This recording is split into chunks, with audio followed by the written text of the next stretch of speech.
Welcome everybody. This is another weekly stats review video where I will be going over the previous week of August 17th until August 21st, and these are my stats, or to be more precise, without this tag, I took 5 different trades and 3 of them were winners, 2 of them were losers.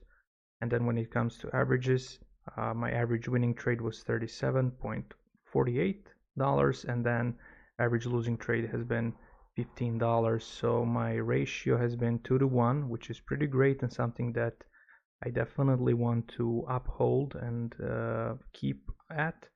And the total gain loss is $82.29, which is fine. But again, 5 trades is not that big of a trading sample. As we talked in the last video, you need at least 30 to 40 trades to really gauge whether some edge is really working or it's not.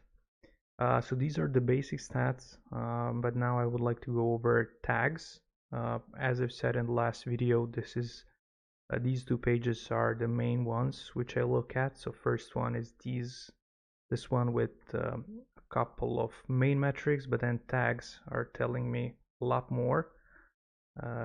Although I see that this is bugging, so let me just reset the time frame. Right, so here it is, and let's get into it. What are some of the most interesting things to look at here is that out of these 5, I had 4 marked with edge tag. This means that this is something which I want to measure as the success of my edge. And then when the trade is not marked as with this tag, it either means that it was forced or that it was with an experimental risk.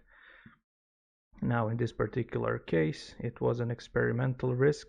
I took one of the trades with just 1 share, and this is something that I actually do when I am still developing an edge, but I also want to test it real time, right?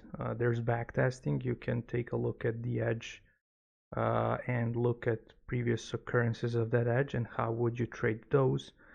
But then also it makes sense to forward test it, but when you do that, you're not sure whether edge is actually producing profits over a longer period of time or not.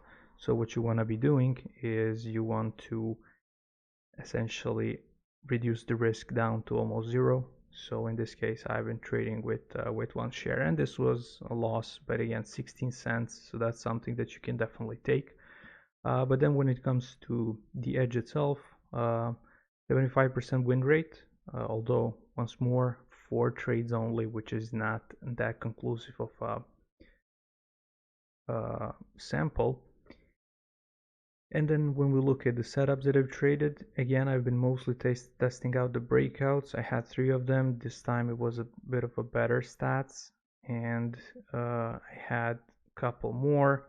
When it comes to risk, I had no trades that were taking with risk above B, which is telling a lot about how it is supposed to be, right? Like when you're looking at the sizing of your trades, you should definitely have most C's, and then the least amount of trades should be marked with A plus size, because those should be really opportunities where everything aligns for the trade and literally every single detail goes in your favor. So those are rare occurrences. A lot more often you would get a decent looking pattern, decent looking chart, a few more things in your favor. It looks like it has a high expected value, so you take it, but you are not sure. I mean, you can never be sure, even with A plus. You never know for certain whether there's gonna be something else that happens compared to what you expect. But for A pluses, you should be really, there should be a really high conviction in what you plan to trade.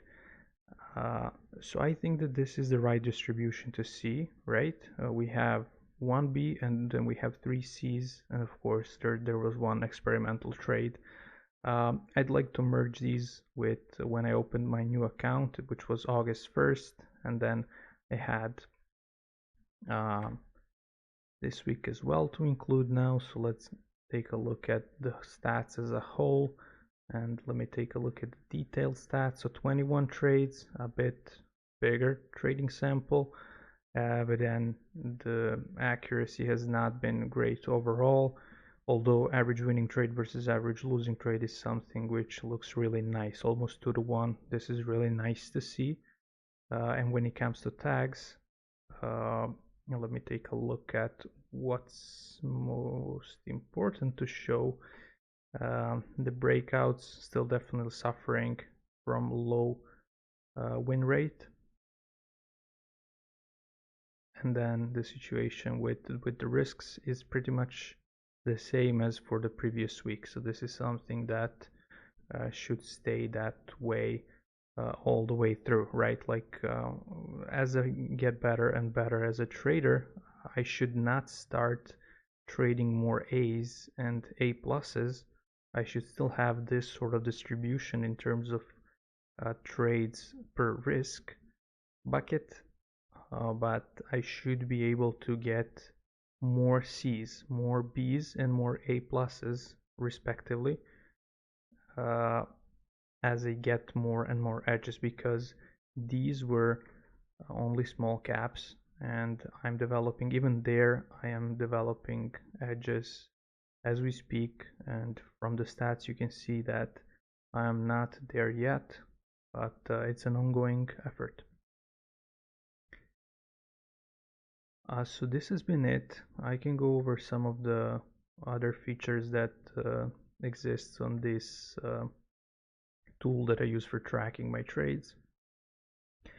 Although it would make more sense, I think, to do this when I have a lot more data. At this point, only 20 trades and only a handful of days.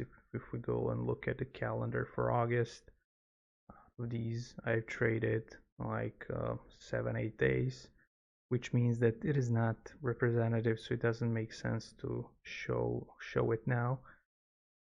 So I will do that some other time. So that's a wrap.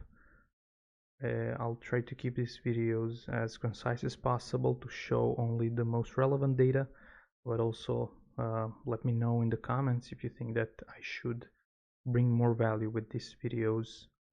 At this point, they are mostly my journey, sharing only my journey without any lessons that I've learned, or maybe I give a hint or two of something that I've seen, something that I'm practicing, which may help. But let me know what you think. Okay, then see you on the next video.